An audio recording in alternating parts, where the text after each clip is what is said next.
What up YouTube? This is vlog number 2. So today I am going to do something a little bit different. I had someone ask me for things to expect as a first-time competitor. So I'm just going to share what I've kind of learned along the way. I've competed in 5 competitions, so I've learned a few things. I'm by no means a pro, but I can share some little tidbits of what to expect in the preparation and the day of and kind of like afterwards as well. More specifically a bikini competitor, because that's the division that I usually compete in. First thing is registration from the very beginning. Most times you have to register for a show. You also have to register to be part of the organization, which is an extra fee of maybe like $50, and then it lasts you the whole year. So make sure you have that.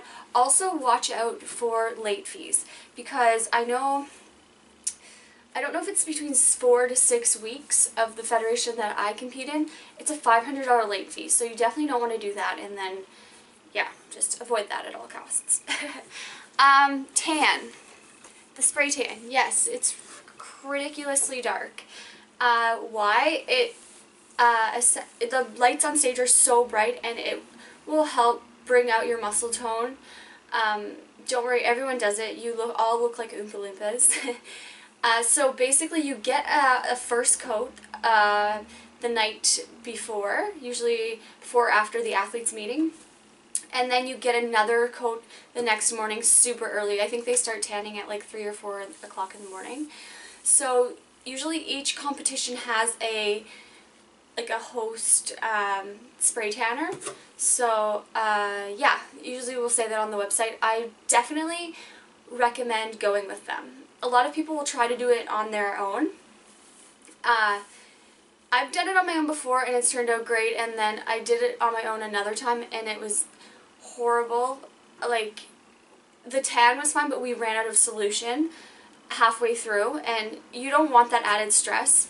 It's honestly so worth it to pay for the girls that do it. They're amazing. They do a good job. You're going to look the same color as everyone on the stage. You don't want to be that one person on stage that's too dark or too light.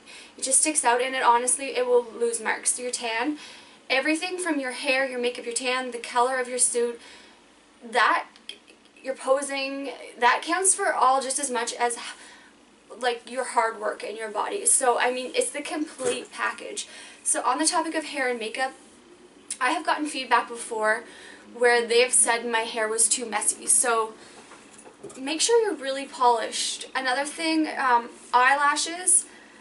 I definitely recommend wearing false eyelashes on stage. Like, I'm not a huge fan of false eyelashes, but I wear them for the show. It makes your eyes pop, but make sure they're not too heavy. Like, obviously nothing with feathers or anything that's going to make you look tired or like your eyes are closed. So just watch out for that as well. Posing. Very important. You should start, when you start prepping for a show, you should start posing, even if it's just in your workout clothes at the end of every training session, and then at least when you get to 6 weeks out, you should start posing in your bikini or sports bra, just so you can see the changes in your body. Practice different ways, some that you may think look weird, but you never know what's going to flatter your body. So work with different things. It definitely helps to work with someone else for this. So yeah, I've worked with girls with posing before too, so if you live in Vancouver, I love the posing aspect of it. It's one of my favorite parts of the sport. So yeah, I can definitely help you with that. Also, make sure you, again, read the regulations on posing, because I know in the federation that I compete in, they just changed it. So you have to constantly be looking online for updates, follow them on their Facebook page when things are going to change. So, for example, in my federation you have to have your hand on your hip, I'm pretty sure on your right hip, for front and back pose, which is completely new. So, I mean, you don't want to be that one person on stage not doing it right, and they will call you out. Nope, my alarm's going off, telling me to go to the gym. I'm going to after this video. I set my alarm for like a half an hour after I eat, so it gives me, I like to work out between 45 minutes and an hour after I eat. Sorry, this is like completely not related, but it goes off, I set it for like half an hour after I take my last bite. I'm kind of particular when it comes to that. Where was I? Posing. Yeah, again, you don't want to be that once on stage doing the wrong thing, and the judges will call you out. So they will tell you to stand up straight if you're sticking your butt out too much, or if you're turned too much and they can't see your number on your hip. They will call your number out, and it is a little embarrassing. So don't let that happen. I made a little list so I have to remember things. Another kind of funny, gross one, if you will, when you get your tan, if you go with the ladies who do it, they'll give you a pee cup. So anytime you pee from when you get your tan to when you are done competing, every time you pee in a cup. You hold it down there and you pee in the cup. And the purpose of that is so you don't get dribbles of pee on your leg that will smudge your tan. Yes, I mean, you see everything on stage, so yeah, it's important. It does happen, and there are tons of lovely ladies backstage that have tan, like tan to touch you up if it happens, and people will double check you before you go out on stage. So just a precaution. Also, there's ladies backstage too that will gloss you up. So you have your 2 coats of tan, and then maybe like 15 minutes before you go on stage, they put another like glossy coat on. It's just like glaze, they call it. So again, there's people backstage that help you with that as well.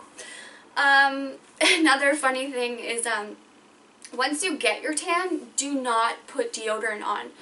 The solution in the tan and the deodorant, when they mix, it'll make your skin green, like a dark green color. So don't wear deodorant, as gross as that may be, and it does stink backstage. No one's wearing deodorant, and you can just imagine what a bunch of sweaty, adrenaline high people in this small, warm space. It's not as glamorous as it looks.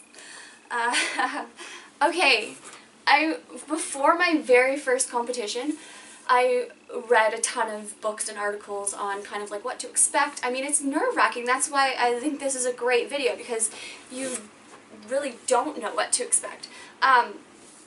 But one quote, or not really a quote, but a thing that I read that really stuck with me was, don't complain when you're backstage. Don't complain that you're hungry, thirsty, blah, blah, blah. Everyone is in the same boat. So just don't do it. I mean, you're all going through it together. You've all chosen to do it. So embrace it. It's just part of the sport. So, yeah. Stay tough back there. Don't be one of those girls that is complaining. And, yeah, it's not cool. Just have fun. The next thing, have fun. You guys have all worked so hard to be here. You've prepped for, gosh, anywhere from 12 weeks to 2 years. Like, just enjoy it. Everyone is a winner back there. You are probably in the best shape of your life. Maybe the best shape you'll ever be in your whole life. So just have fun. Embrace the moment. Take tons of pictures. Get to know other people. I mean, like a lot of my friends are now super into fitness. I mean, if this becomes your passion, you want to hang out with people that are into it too, understand what you're doing. So just have fun, no drama. I mean, yeah. Okay, one more thing. Oh, 2 more things. Mirror space is generally very limited backstage. Just picture a room full of, it could be like 200 girls, and there's like 3 mirrors. Like, need I say more? All fighting over it. Everyone wants to touch up their makeup or their hair or get one more little posing session in. So it doesn't hurt to pack your own mirror, like as crazy as that sounds. And also pack a blanket just to sit on. I like that, to hang out, rest your legs, put your legs up. Okay, one last thing, and this is so important, which I didn't really implement into my first few,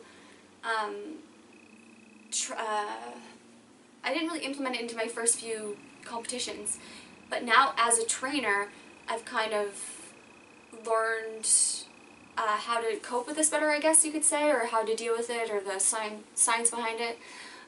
But have a plan post-show. Plan it out 2 weeks before your competition. If you're doing 5 mornings of cardio leading up to the show, the week after the show, don't do nothing. You're going to rebound and you're going to get so unhappy with yourself. Maybe cut it back to 3 mornings a week, but just don't cut it cold turkey. Like, your body is just going to be like up, down, all around. It's not going to know what to do. So that's just one example for cardio. I mean, yes, take the day off after. Enjoy what you want. I mean, relax, don't go to the gym. Some people say take a whole week off after. I've done that before and it was fine, but that's not smart for everyone. Like, if you're eating a ton of crap and putting it in your body, you need to go burn some of that off. Like, or you're gonna rebound and gain 20, 30 pounds and be miserable. So, have a plan. Talk with your trainer or your coach. Slowly add back in calories. I'm sure a lot of you've heard of reverse dieting, which is what I like to do. So it's slowly adding back in carbs, building back up your calorie intake each week, monitoring it. If you're okay, like, add a little bit more in. But that is so important, I think, just because people talk about, like, post-competition blues or syndrome, and it's true.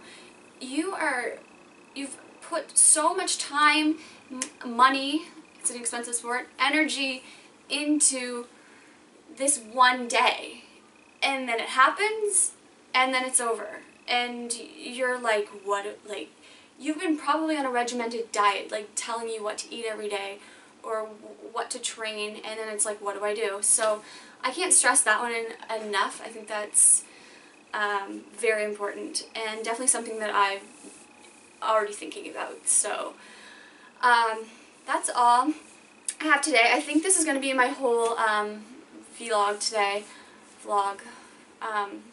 So I'm going to train. I need to get going. I'm going to train legs today, and it is March 5th.